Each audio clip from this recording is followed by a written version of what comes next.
All right, welcome back. Did you just keep going? Are we in the same day with you? If you are, congratulations. If you took the day off, congratulations to you. Whatever's right for you is what I want you to do. Set yourself up for success. Now, let's go on to step 4, but first, a quick reminder in case you did take the day off.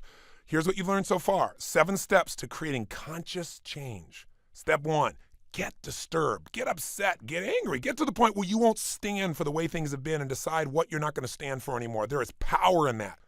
You know, the Jewish people, after experiencing the horror of the Holocaust, finally came up with a phrase that every person within that culture is well aware of, and that is never again. Never again will we let our sons, our daughters, our husbands, our fathers, our wives, our mothers be taken in the way they were. Never again will this horror happen, and it hasn't for the Jewish people, and it won't. No one who has a memory or have shared a memory would ever let that occur. Human beings have an amazing power to change anything in their life when they get disturbed enough, when they hit their threshold. Getting into that power is really important. But equally important is that step 2. You got to know what are you going to do instead. You can't just be moving away from a problem. You got to move towards something you want. See, being disturbed is like having an explosive fuel. It's like fire. You get enough fuel in there and it's got enough combustion to it, enough energy to it, it can blow everything up. Or if it's channeled, it can be used to drive a rocket into space, into the stars, into your dreams. And that's what this is really about. So you've got to know precisely what you're after. And then finally, number 3, you came up with a massive action plan. So let's go on to step number 4, which I kind of shared with you a little bit about, and that is you've got to change your limiting beliefs. First of all, what is a belief? You know, we think of a belief as a thing when a belief is really a feeling. What a belief is a feeling of absolute certainty about what something means. If you believe beyond a shadow of a doubt that if I invite you to walk across fire, you're going to burn, then there's no way you're going to get yourself to do it. But if you're familiar with my Unleash the Power Within weekends or the Revolution seminars as they're known now, then you know for a fact that we've had literally 750,000 people from every age, from 7 years old to 87-year-olds that have crossed this fire. If the only thing stopping us is a belief. See, if you don't believe you can ever get yourself at 6 a.m., you're never going to. If you believe you have to have 8 or 9 hours sleep, you're going to make sure you get it because you don't believe you'll function without it. As you believe, so is it done unto you. Sound familiar? Whether you believe you can or whether you believe you can't, you're right. Because when you feel certain about something, you're going to find it. You're going to make it happen. If you're certain that you can't succeed, you're going to look for all the reasons why you shouldn't even start, because who wants to fail? Beliefs control our behavior. Now, sometimes the belief is unconscious. Like, you know, you've been taught your whole life, look before you leap. But you're also taught he who hesitates is lost. Figure that one out. Very often we have conflicting beliefs, but I can tell you this, whatever you're feeling and whatever you're doing is usually based on a belief, and you may not be conscious of it. If you're starting to feel really angry or really frustrated or really sad, I'll give you a little question to ask yourself, and I'll probably talk about this a couple of times, and that question's simply this. What would I have to believe to feel this way? What would I have to believe in order to feel this way? See, for me to be angry about this, I have to believe that this person has control of me and I can do nothing about it. Well, when you start to realize what you'd have to believe to feel a certain way, you start to say, wait a second, I can do something about it. That isn't true. And it breaks the hypnosis that the belief has. It takes away the certainty that you're at the effect of things and gives you the opportunity to take control. Does that make sense? The same thing can happen if you're feeling really sad. Why am I feeling sad? Well, in order to feel sad right now, what would I have to believe? I'd have to believe that nothing can ever get better, that I'm overwhelmed and I can't change anything, that, you know, I'm at the effect of it all. But you know what? We all know that's BS. Belief systems, right? But see, when we tell ourselves something over and over and over again with enough emotional intensity, we start believing it. It becomes an incantation. Most of our beliefs are things that we heard or saw, we felt a lot of emotion about, and then we repeated it to ourselves again and again unconsciously or consciously until we felt certain.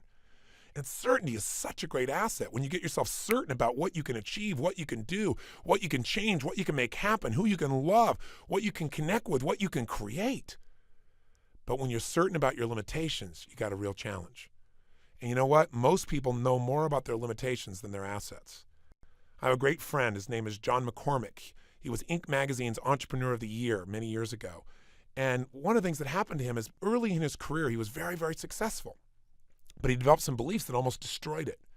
And what happened for him was he was a police officer in the early 60s, and he was assigned to a pretty tough area, the Bronx and Harlem. And he found himself one day in a position where he got a call about a burglary. and he raced to that call. On the way, he passed 2 other officers in a car who were just moseying on over. So he found himself alone with 1 gun and surrounded by 4 men with shotguns. Now, he was fairly freaked out, but he took control. He acted totally certain, which is a good thing to do when someone's got a gun on you. He said, listen, you're totally surrounded. Drop the guns. If you shoot me, you're going to fry forever. Besides that, how much money did you get anyway? And he asked it with such certainty. One guy said $27. He said, you want to die for $27? Drop your gun. And sure enough, they all dropped it. Certainty can be a pretty great asset. Sometimes you got to believe when there's no reason to believe. That, by the way, is called faith. And we all have faith. Belief is something you learn to have. Faith is something you're born with. So you can't drive down the street with a little yellow line separating you from all those crazies unless you have faith. Otherwise, you have to stay home, because what's going to prevent them from driving over to your side of the lane and killing you? Nothing. It happens every day. So how could you possibly drive with such uncertainty? You just have faith that it's going to work out. You don't focus on, oh my God, what if this happens? What if that happens? What if it doesn't work out or you couldn't drive? Well, the same thing's true with making a change or making a goal happen, making it real. Let me tell you the rest of the story with John, though. So John took a look at his life after that and said, do I really want to risk my life to save somebody else's $27? And it was near Christmas time, and he was a bit frustrated, so he decided to make a change. Why? He got disturbed. Remember that? He said, this is disturbing. I'm risking my life for $27? I don't think so. And none of the other officers cared enough to even speed up and help me. Second, he decided he wanted something else in his life. And so it was Christmas time, and he said, you know what? I'm going to get together with my brother, and let's sell some Christmas trees and see if I got another option for making some money in my life, because this is not fulfilling me. He got clear he was unfulfilled. For years, he kidded himself and said, yeah, it's not that bad a job. Now he realized no more. So what does he want? He wants a new job, a new opportunity. He doesn't know what to do, so he came up with a massive action plan. He got together with his brother, and they poured together their money. He was making about $80 a week at the time. They put together between them $300, which is all the money they had, and it was 1 truckload of trees to get themselves started. They rented this little lot, and then they ran into the next problem. They found out nobody really in New York buys trees during the day. They usually come out at night to shop for that, and they had no electricity and no lights. His brother said, forget it. We're in this lot. There's no electricity. They're not going to buy here at night with no electricity. There's no lights. They can't see the trees. We got to go home. What's that called? A belief. Fortunately, John was disturbed enough, and he had a strong enough desire that he came up with another plan. He said, I believe there's another way to do this. Look, all we need is a long enough extension cord. And his brother said, what? He said, look, there's lots of houses around here. Somebody's got to help us. I believe somebody will help us. And you know what? John was certain. He knocked on doors with certainty, and no in the New York environment. And finally, one lady turned out that she had a son that worked for the police department. And she said, sure, I'll let you do it. So they got enough extension cords together, and they put together a little Christmas tree lot. Well, once they had lights, they were in business. And during that season, John's half of the profits equaled $3,000 over a 3.5-week period of time. Think about that compared to $80 a week. He was a pretty happy camper. But he didn't stop there. He started to believe, you know what, there's a way for me to make more money while I sleep than I did while I was working, which, by the way, is one of the principles you'll learn about on the financial session. But anyway, here's what he did. He took his $3,000 and he invested in stocks during the 1960s, another bull market, if you recall, and he made $100,000 in less than a year on his investments. He was doing so well that a couple of people in the brokerage house asked to meet him, and they offered him a job. He went to work within the brokerage, and in less than a year, he turned his $100,000 into $1.5 million. He was riding high. He got himself several limousines, one for himself and one for his extra friends. It's amazing when you get that much money, how many extra friends you suddenly have in your life. And even his lady, who later became his wife, dropped him and said, you know what, when you get real, give me a call. Sometimes people's beliefs change. They start to think with certainty that they can't make a mistake. And boy, that's a problem, isn't it? The bottom line is it only took him 3 more months to lose it all. Not only lose it all, but he thought for sure he could do well, so he borrowed another $250,000 and lost it too. He literally got to the point in his life where he was considering killing himself because he just felt like he had nothing to live for. He lost everything.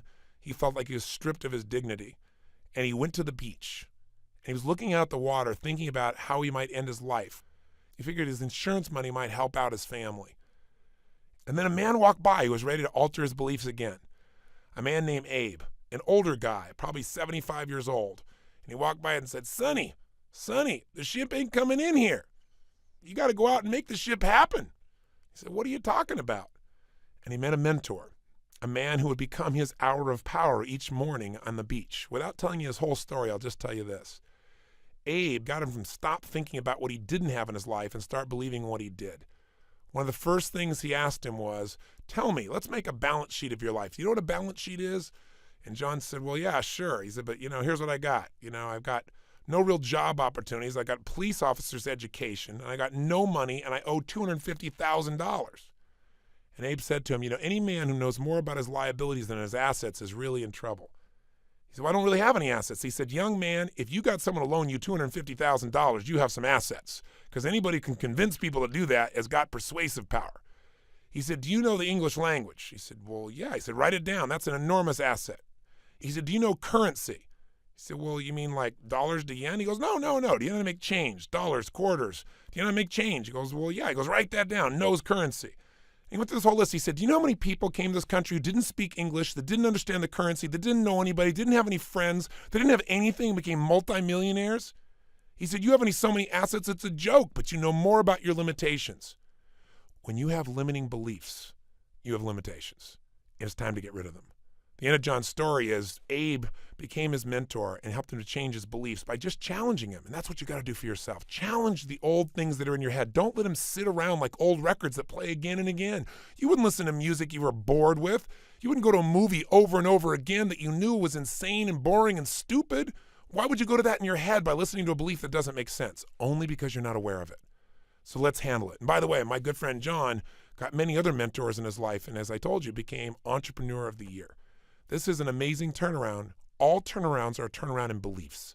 So you might say, but Tony, I don't want to make $1 million. I just want to lose some weight. I want to get myself to work out. Well, let me give some examples of friends of mine and family members, because these are people I not only know what the result was initially, but I know what they've had a lasting change, because that's what you want, right? You don't want to just change for a moment. The way to get lasting changes is not only get a plan, but develop a sense of absolute certainty that working out or whatever it is you want to change is what you're about as a person. Let me give you this example. This young lady, for years, she wanted to work out. She talked about working out, but she should never get herself to do it. In fact, sometimes watching me work out would get her really negative, because it reminded her of all the times that she wasn't working out, what she wasn't doing, what she wasn't following through on. But I got to tell you something. She made a revolution, and frankly, she's my role model now. I mean, she is so absolutely consistent, no excuses, and the changes were a change in beliefs. But I'll tell you what her beliefs were 5 years ago, her psychology, if you will, and what they are today. 5 years ago, she believed, I'll never exercise, but I really want to. Now think about that. I never exercise, but I want to. Want is such a weak thought, isn't it? You never work out when you want something. You don't do something when you know you should do it. You only do it when it's really a must for you. Secondly, she thought, well, it's not that bad yet. That's a great way to live your life. Live your life so it's not bad enough for you to change, so just live in a way that doesn't really fulfill you. The yet is the key word there, because it tells you she believed it was going to get worse. Third is she believed there's still time. I'm still young enough, I can still turn it around. And her fourth belief was it takes too much time. I'm just so busy right now. The truth is she's more busy today than any time in her life. She has more responsibilities. She never misses the exercise, and it is her juice. It is what makes her life work. But back then, there wasn't time. Then it was too painful. And one of the reasons was when you first work out the first time, it feels good. But day two, if you're lifting weights or even running, very often within 2 or 3 days, you might feel stiff initially because you're using muscles you haven't used before. So she'd feel that stiffness and then decide to quit.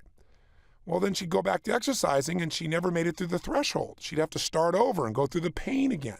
If you just keep working out, you don't go through that pain. You have the normal momentum. The muscles work. Everything feels great. It's just that initial time, but she kept going through the initial barrier again and again, so she linked pain to exercise. 6, she didn't believe she could really afford a trainer. But when I had nothing, I went out and got a trainer because I valued my body so much. I said, this has to be as important to me as a meal. This has to be important to me as anything else, because by not having a trainer, she'd work out too hard. She'd overdo it. And then what would happen is she developed certainty, all right? Certainty that exercise equals pain. And finally, she believed it was easier to eat than it was to do anything else. If something happened, she got scared, she ate. She got stressed, she ate. If she got herself in a position where she felt overwhelmed, she'd go eat. What changed her life was something disturbed her. And again, for some people, that's having a birthday with a 0 or maybe a 5 after the age of 40 at least. For some people, it's someone says something to them, or they feel overwhelmed, or they finally look in the mirror and tell themselves the truth, or they just feel so fat they hit threshold. And living on the beach, right on the sand, she decided one morning to go out for a walk. And she loved it. Just walking along the beach, hearing the water, letting her thoughts flow. The next day she walked again. After a couple weeks of doing this, she started jogging. After a couple weeks of jogging, she got a trainer. And after a while, it became her total time. Today, she has a totally different set of beliefs. First of all, she works out all the time. 6 days a week is pretty consistent for her.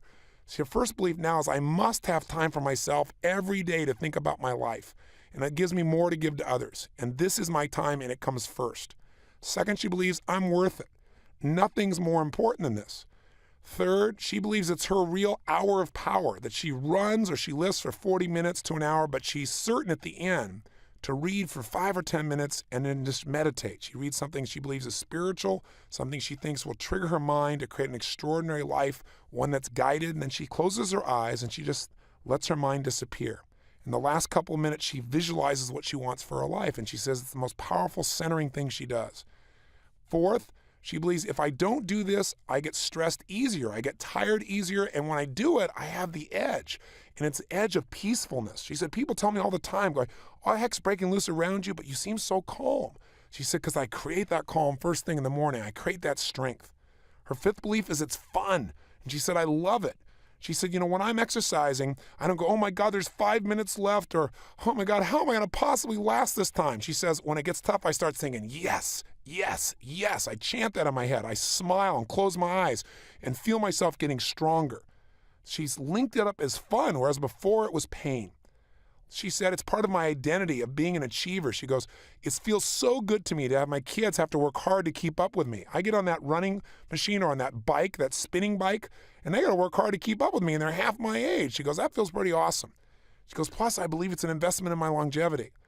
I believe that if my mom and dad would have worked out the way I have, they wouldn't have died the way they did. Both of them died of cancer. And finally, she said, my body is my temple. So now she lives her life in a different way, and it's a celebration of her body where she used to hate it. She's telling me the other day, she goes, I don't understand people get upset on their birthday. She goes, it's a great day. She said, on my last birthday, you know what I really did? I went for a walk, and all I did was spend the whole hour giving thanks for every part of my body. My heart that's beat every day without taking a break. No lunch break, no time off. Even when I wasn't paying attention, it was there. My eyes that have shown me the love on people's faces. She said the ears that allowed me to hear the most magnificent music and conversation. She said the skin I get to touch with.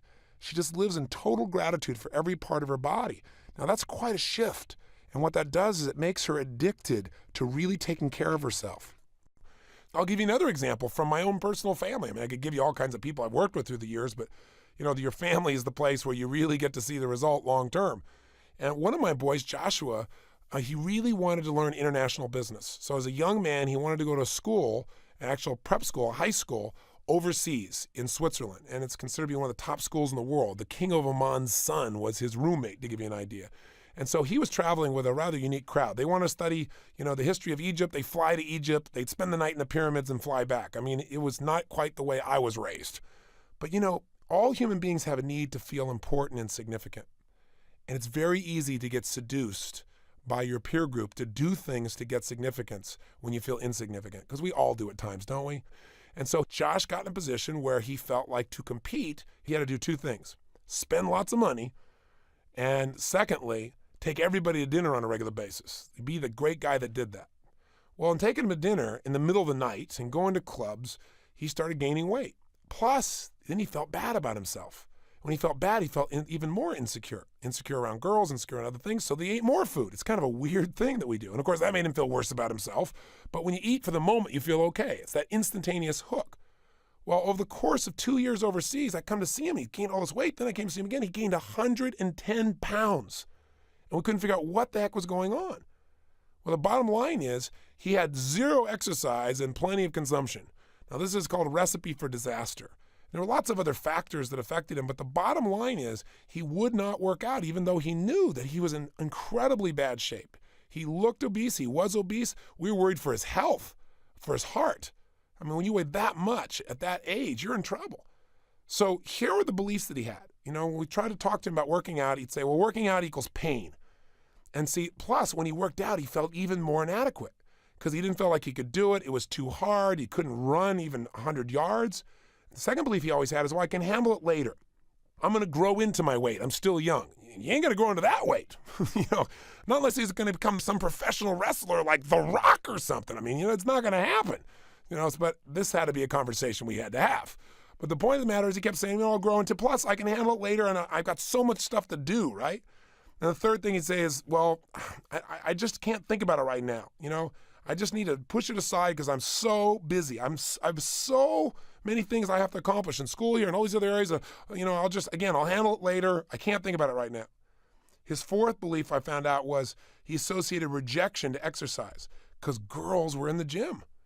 And, being in the gym working out made them actually look at his body more, he felt like. And he felt like he was so big, so obese, that people were staring at him. And he also felt rejected by the guys in the gym. They didn't want to work out with him because he didn't look like he was an athlete. And so it became a self-fulfilling prophecy. And he didn't feel like he belonged in that environment. He said, it's like the bottom line is, that's not my environment. Those aren't my peers. That's not where I need to be.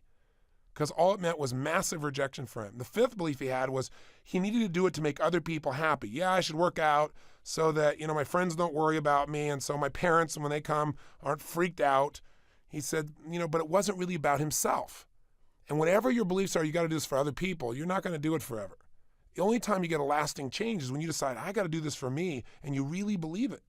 So instead of working out, what do? He'd eat or he'd smoke. He'd do something else that would sedate himself and get rid of the pain for the moment, but of course wouldn't change it long term. The sixth belief he had is, I don't have the willpower to do it. And by the way, he was certain about that. And so when you've done all these negative beliefs and you keep doing this eating, pretty soon it feeds itself, so to speak. And what happens is at this point, of course you feel like you have no willpower because it feels like you're trying to push a truck up the side of a hill. It seems too difficult. And so he had plenty of references that he was really in a position where he didn't have any willpower. We all have willpower. We just got to exercise it. And it feels weak when you haven't used it. Just like a muscle feels weak, but it's there. But his way of not feeling bad about not having willpower is he said, well, this is not forever. This is just while I'm in school here. I'll handle it later. Same concept that people use so often. And then the last belief is, well, I've got to eat all day long because I'm with friends, which was really interesting because it was his way of connecting with his friends. It's what he did when he was bored. It's what he did when he was alone. He was always filling up the emotional hole with food. Now, so how did he change? Well, I'll tell you what changed him. Number one, he got scared, and that's a belief. Right? A belief is nothing but a feeling of certainty. He got certain he was going to die because all of a sudden at 20 years old, his heart was racing like crazy. Secondly, I did an intervention with him to help him discover just how important this was going to be and got him totally emotionally associated that this change was not a should but an absolute must. And I found all the leverage inside of him that would move that. His mom did it. We got his friends to do it. We used everybody around him as his peers to get that kind of leverage to make change a must. Third, he developed a new belief. He began to realize he would never really love himself if he didn't love his own body. Oh my God, when he realized that, I remember the day he started crying as we started talking about it. And he realized he wasn't loving himself. He felt no love. No matter who would love him, he didn't love himself. And you can't say you love yourself while you abuse yourself physically. And let me tell you the good news. You can change it how fast? In a heartbeat with some action today. So if you're one of those people, it's time to change. The fourth belief is he never attracted the quality of woman he wanted because that quality of woman would want a higher standard of a guy, not just physically, but that his body was a reflection of his psychology, his way of living his life. And if he had low enough standards to be that fat, to be that slovenly, how could he ever expect to attract the quality of woman he's always dreamed of? What is he doing here? With these beliefs, he's developing drive to change everything. These are his reasons of what made him have to change. Number 5, he started remembering all the times he was left behind because he wasn't in shape, or how in exercise at class he was always at the back and he hated being left behind. And he used that. Do you hear what we're doing here? He used these things to get himself disturbed. Do you follow? You see, well, wasn't he disturbed before? No, he developed a set of beliefs that made it okay. Whenever somebody says it's okay, I think, oh boy, that's the death rattle to desire. That's the death rattle to achievement. That's the death rattle to a quality life. Okay. So you don't want to say I'm okay because that's just saying I'm giving up. The bottom line is he feared rejection every day, but he realized he was getting it all the time. So being overweight wasn't helping him avoid rejection, it was creating it. Next, what gave him leverage is he started to realize he had something more to do with his life than, as he called it, pee it away. I won't give you all the strong words he used, but he used strong words by eating and smoking all the time. Now, by the way, is it important to use strong words to get yourself driven? You bet. If you go, oh gosh, I'm a smidge overweight, you're not going to do anything. You got to find a way of languaging that is real and intense. People say, well, how do you feel about that? Well, I don't like it. You don't like it or you hate it. How do you really feel if you're being honest with yourself? So you got to get to that point to have the drive to change. And finally, the 8th thing is he had such physical pain. He was coughing to the point that his vision was blurring. And he was so overweight and his body wasn't functioning that he began to throw up all the time. I mean, it took an immense amount to get him to the point of creating change. So how did he change? Well, rather than the how, the action's easy.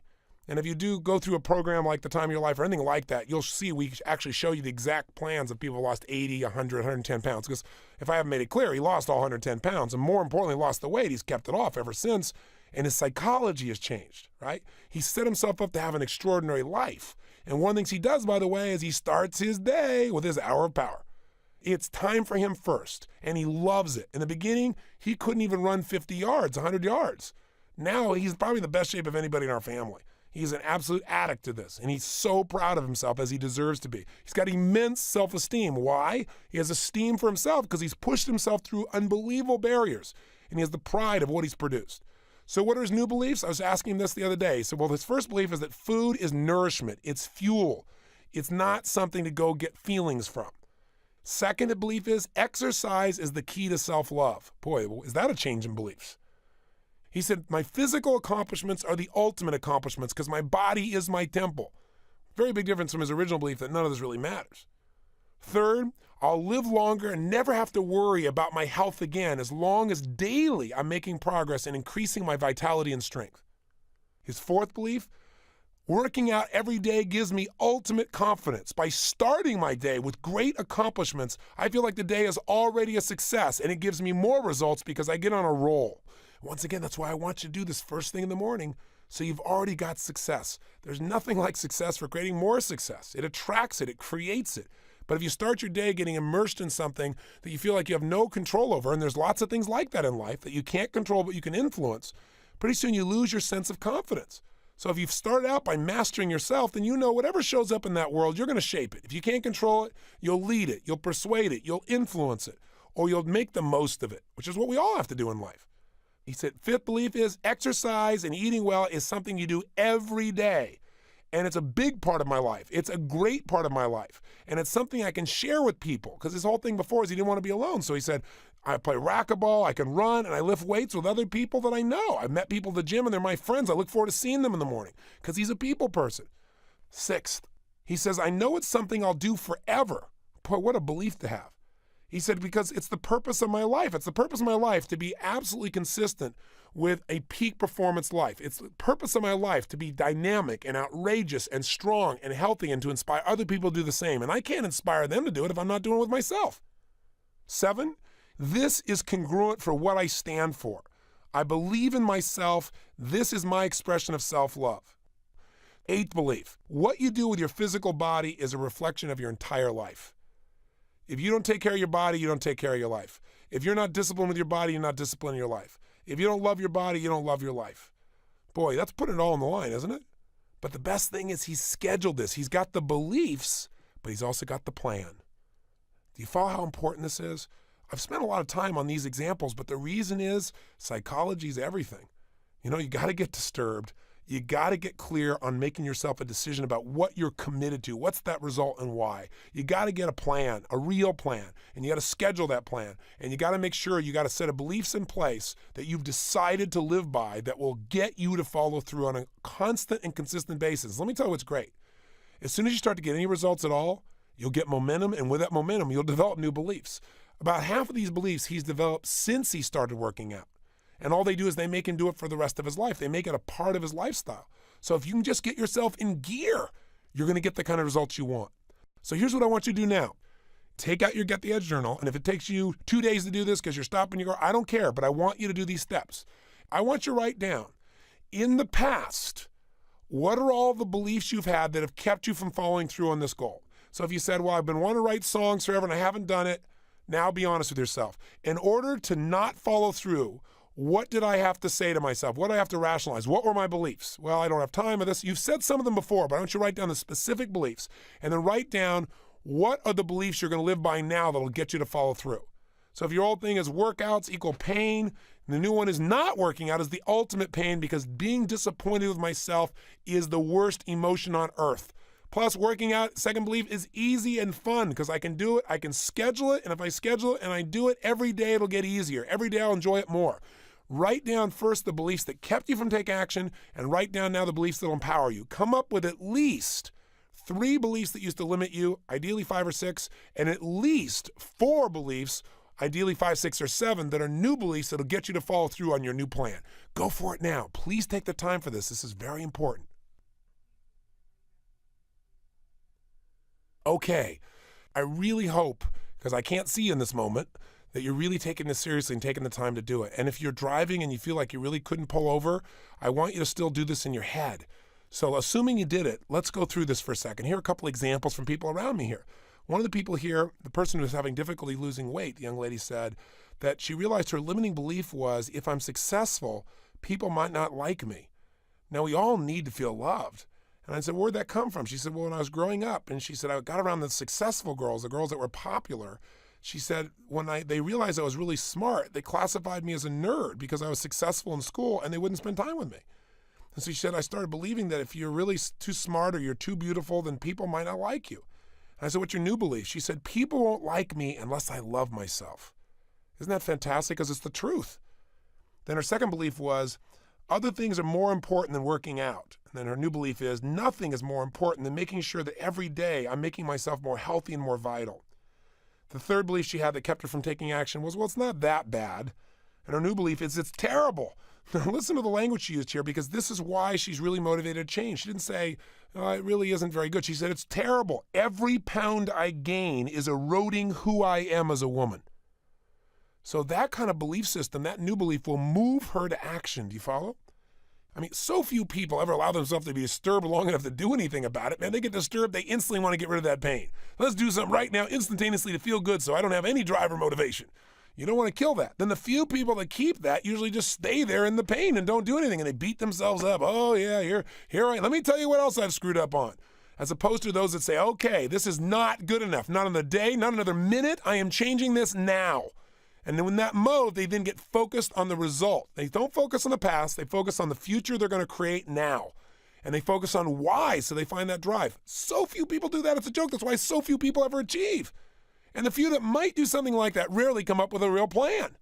And then even if you get to that level, here's why most people never get any results, because then their old beliefs take over and wipe out the plan. Do you understand why we've taken the time to do this now? It's so important. Now, by the way, you're not going to be perfect. You're going to screw up. Things are going to get off target at times. But if you do these steps, you're going to have so much momentum moving you forward that the few challenges you bump into will not be enough to stop you from getting what you're after, especially if you do the next step. And that's step number 5. Set the game up to win. Now, what does that mean? You got to set yourself up to win. So many people, when they build their plan, when they organize things, they make it so rigid, so tight, so intense that there's no possibility of you feeling like a success. If you're going to win, you got to be able to reward yourself for doing things approximately right in the beginning. Here's what I mean. If a child is going to actually learn something, and that's what we're doing when we're creating change, right? We're learning how to do things differently. We're learning how to get ourselves to write those songs. We're learning how to get ourselves to work out consistently. We're learning how to take the time for ourselves or create those products. We're relearning. We're learning something. So when you go to learn something, you don't usually do it perfectly the first time. And if you have to do it perfect or you beat yourself up, your brain's going to go, why even try? I don't want to feel like a failure. So you got to set up the game so you can win.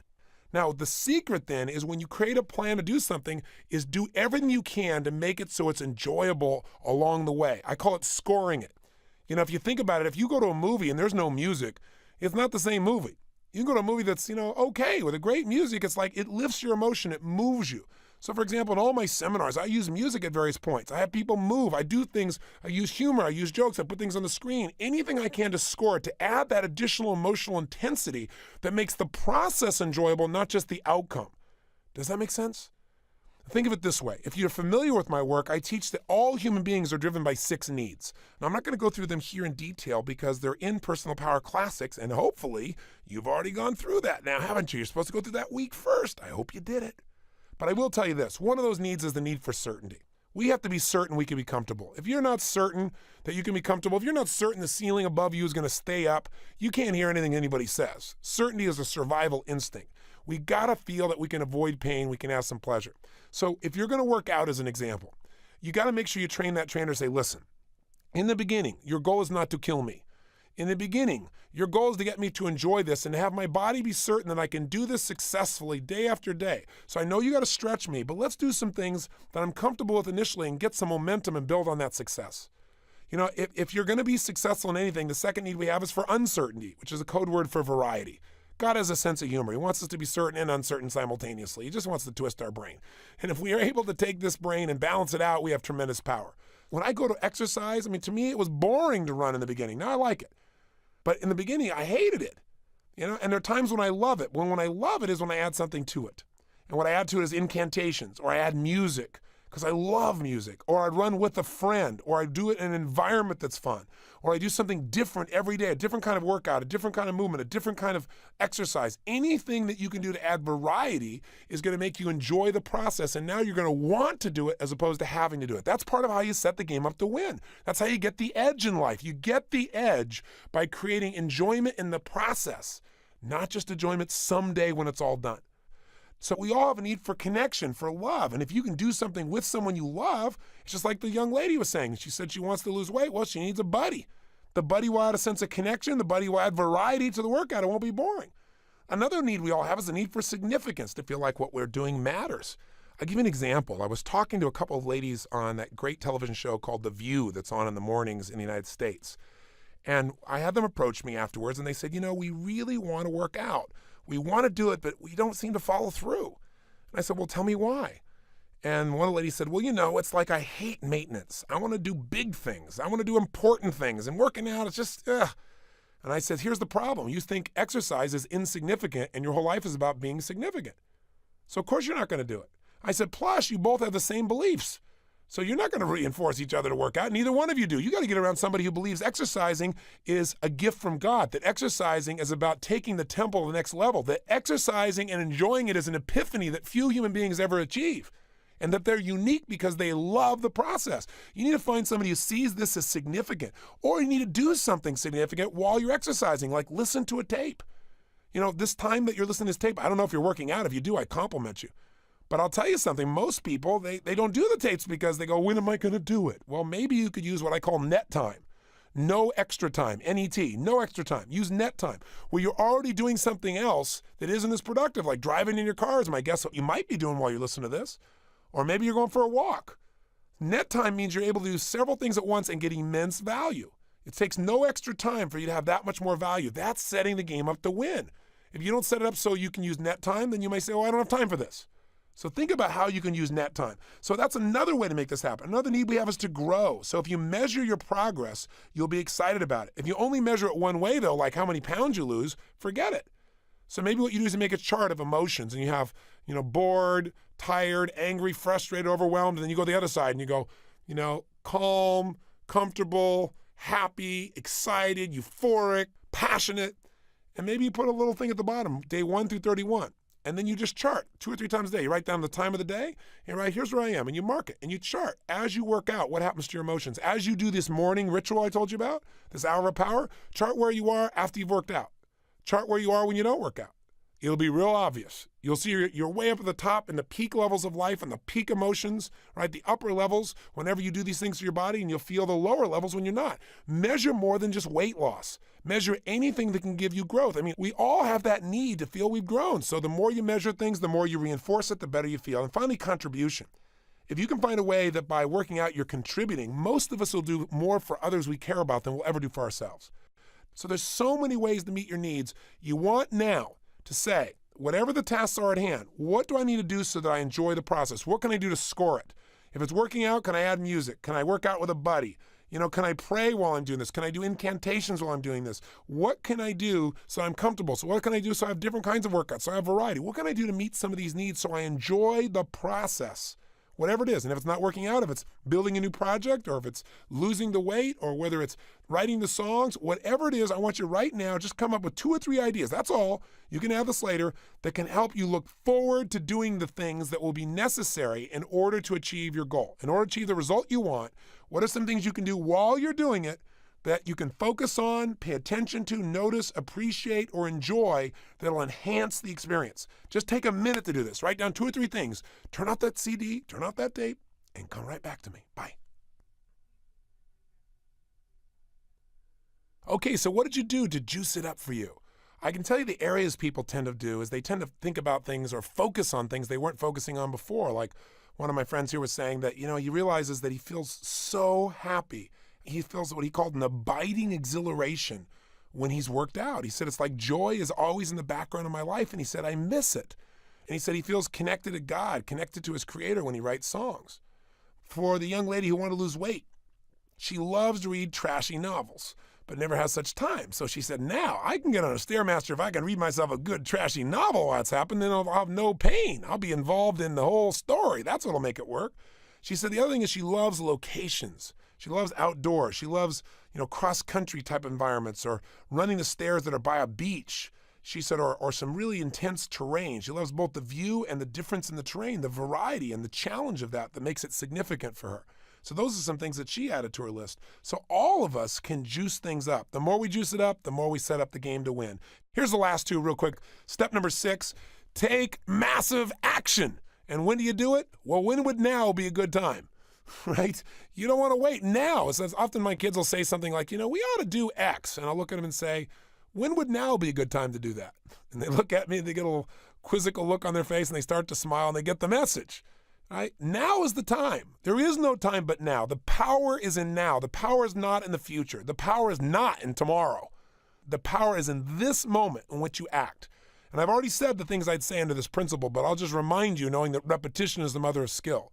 Never, ever, ever, ever leave the sight of setting a goal without doing something towards its attainment. So all these people in the studio have got to figure out what are they going to do before they leave the studio? Who are they going to call? What are they going to schedule? What are they going to leave the studio and go do immediately? Is it a meeting they're going to schedule? Is it an email they're going to send? Is it a book they're going to buy? Is it a coaching session they'll set up? Are they going to go hire a trainer? What can they do? Can they call their secretary and leverage it? I don't care, but you got to do something while you're in state.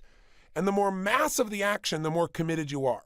So again, instead of saying, well, I need to change my diet, go home and tear everything out of the house and throw it down that toilet, like I said.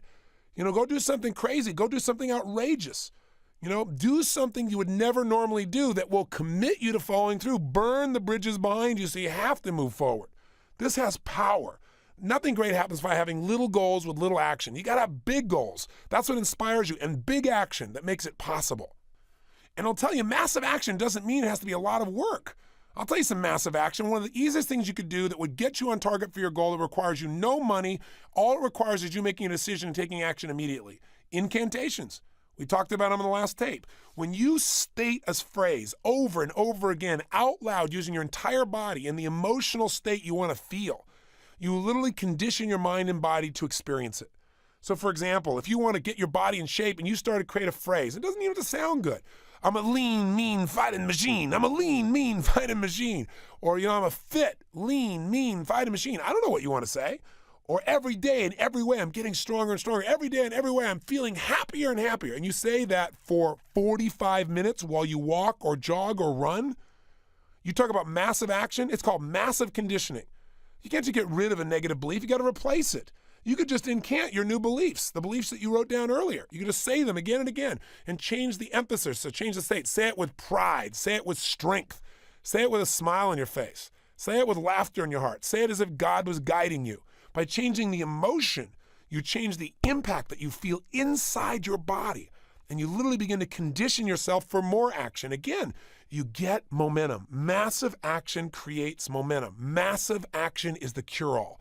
Massive action doesn't mean you have to do 5,000 things. It means do something. And if it's something big and you go after it and you make progress of any sort, it's going to reinforce you because you're going to see that the big problem is not as big as you thought in your head. Things are always bigger in your head than they really are. Tackle it. Make it real. Do it right now. So if I said to you right now, there's one action you're going to take, a small, simple action and a big action that's going to get you going.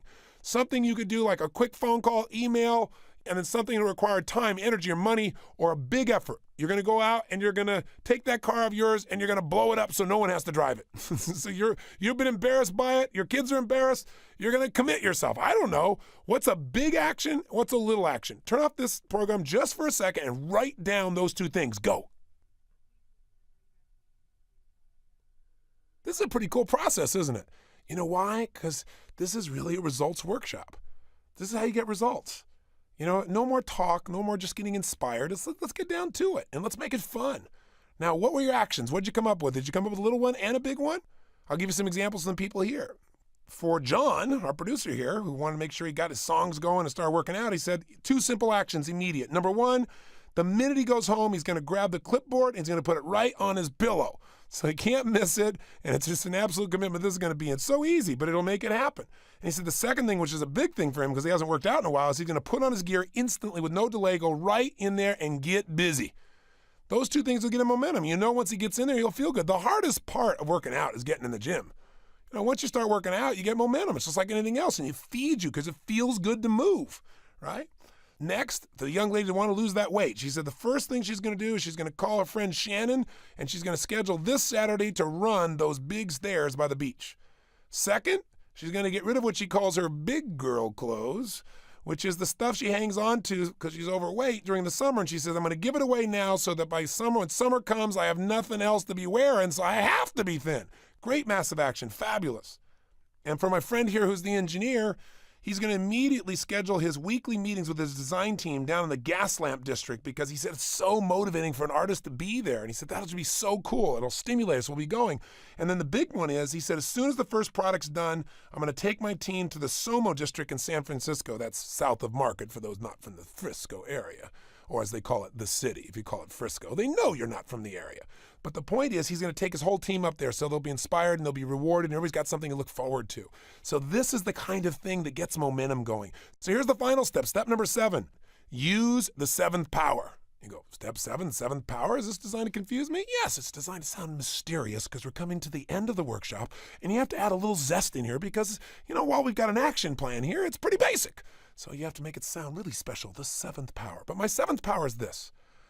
I was doing a speech recently, not that long ago, for the Marines.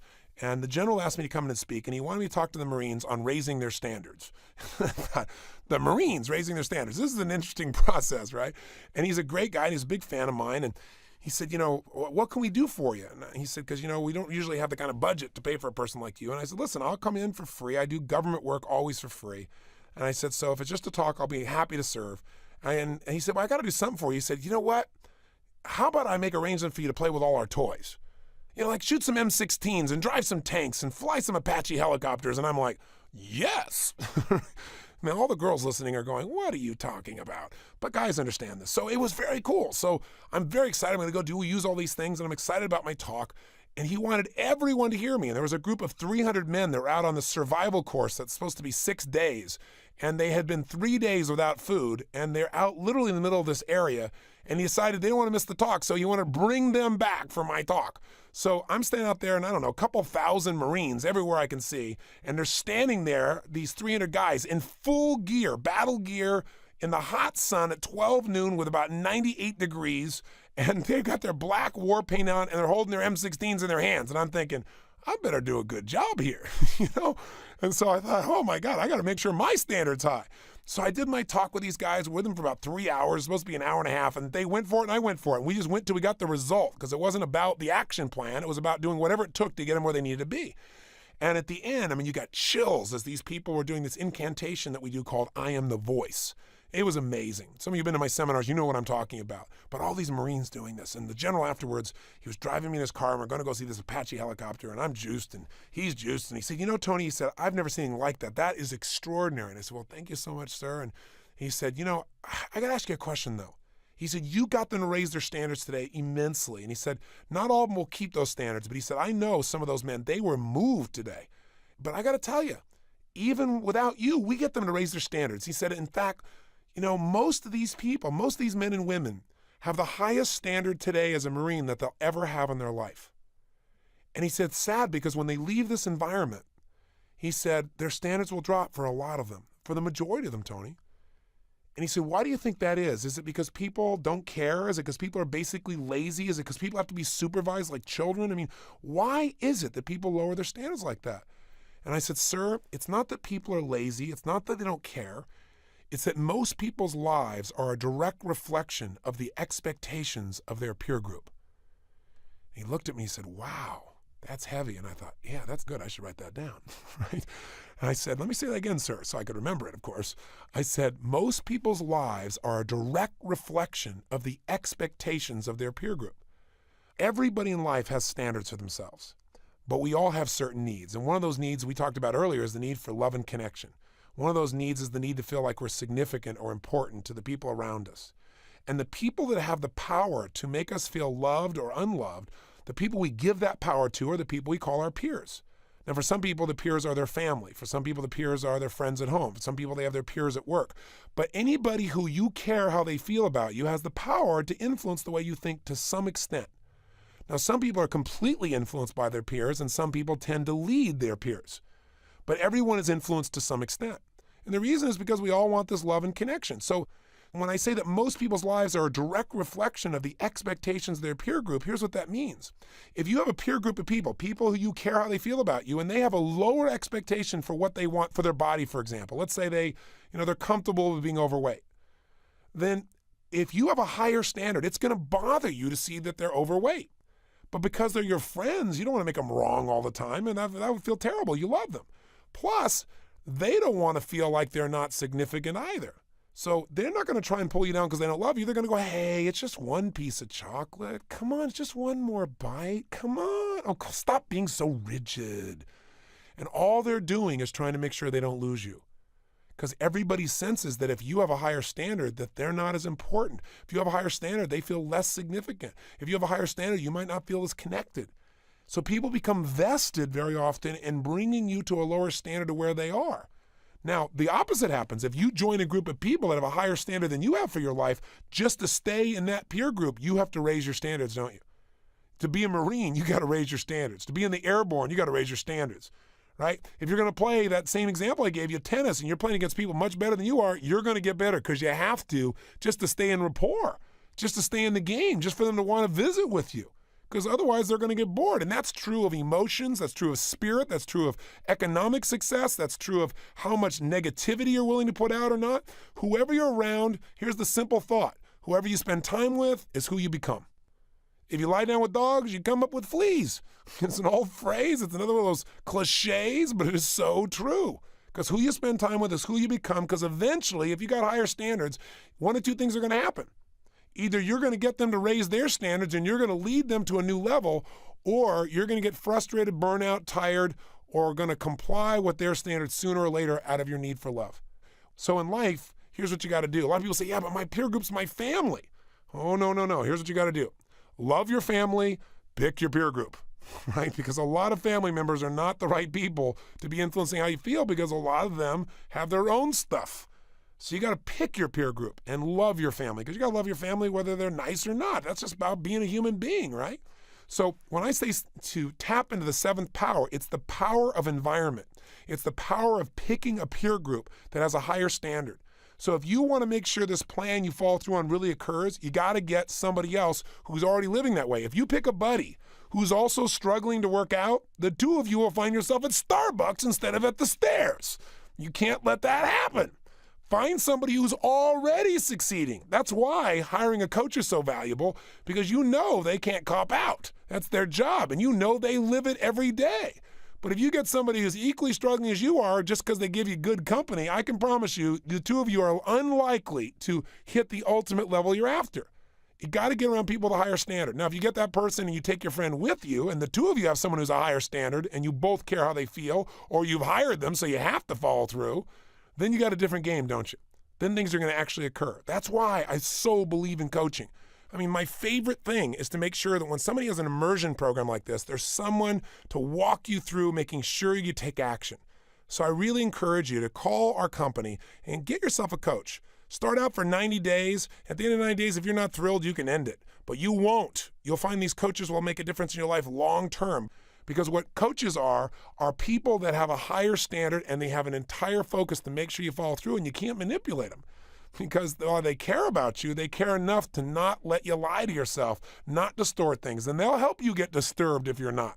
And they'll do it in a way that's elegant and respectful. They'll help you make these decisions. They basically get you to do these 7 steps on a regular basis instead of you hoping that it works out.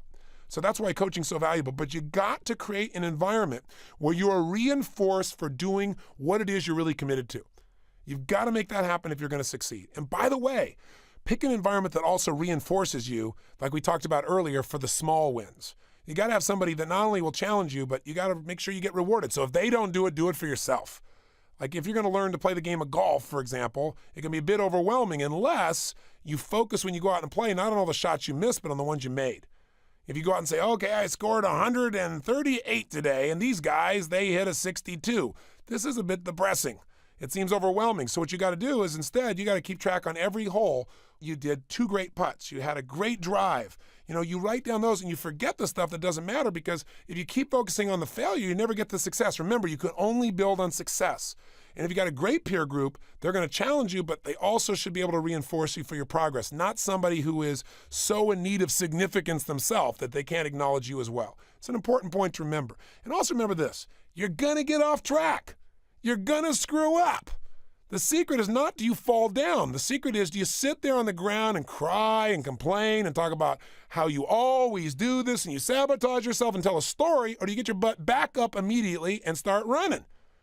And the other thing is, don't make this more complex than it needs to be. I was talking to this woman the other day, and she was majorly overweight, and she was saying, yes, well, I'm going to put my plan together. When I get back home, I'm going to go do research on the very best trainer possible and, make sure that they have all the best distinctions and tools. And, within 2 weeks, I'll get started. I said, ma'am, with all due respect, you're so overweight. You don't need a sculpting genius. You need a big guy behind you to yell, run!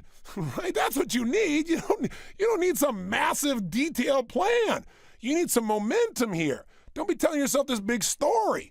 Just go do it, because that's what this is all about. In the end, it's about doing it. It's about living it. It's about experiencing it. It's about not settling. Figure out who you're going to do that with, though. Who are you going to do it with, or who are you going to share the victory with, or who are you going to tell your commitment to? Make sure you decide that right now. Who will you share this experience with? Who will you commit to? Who will hold you to that standard for real and not let you off the hook?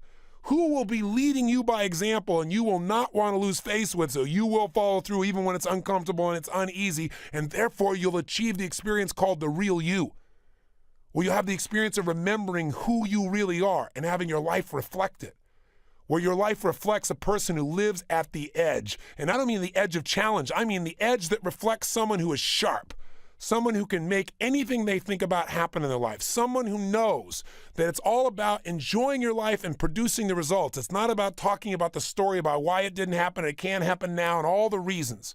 Give up the story, go for the results. Take this RPM plan you've created and turn it into reality, and start to experience the pride that comes when you're one of those people that doesn't have to explain why they aren't achieving, but who gets to share the joy of what you've accomplished, and you can share with other people how you did it, because you're conscious in your process. See, that's a life that's fun. That's a life at the edge. That's a life that's extraordinary. So I hope this results workshop has moved you forward. And if you didn't do some of the steps, go back and do them. The way you get results is doing things, not just listening to things. And if you got to listen to this 10 times to get yourself to do it, do it. But get yourself to take the action. And once you do this, now we can start with this as the foundation. Anything else we teach, you can follow through. You know why? Now you've got a system every day to look at this, a system to feel the gratitude and fill back up with the emotions that'll move you forward, a system to put your body in a peak state so you feel that sense of will, a system that every morning will start your life where you feel successful because you know you've already achieved first thing in the morning, a system that'll get you connected and loving yourself, a system that'll get you focused on what you want and why you want it and the actions to make it work. And all that happens within an hour. And now you got a system here that if you're not following through, you can go through these 7 steps, you can listen to this tape, you can kick yourself in the butt, tell yourself the truth, get the plan, make it happen, and make it fun. Now, today, I want you to go do those 2 things you wrote down you were gonna do. Do them right away and really acknowledge yourself. It's my privilege to be your coach. I thank you for taking this journey with me, and I look forward to being with you tomorrow. God bless you, and live with passion.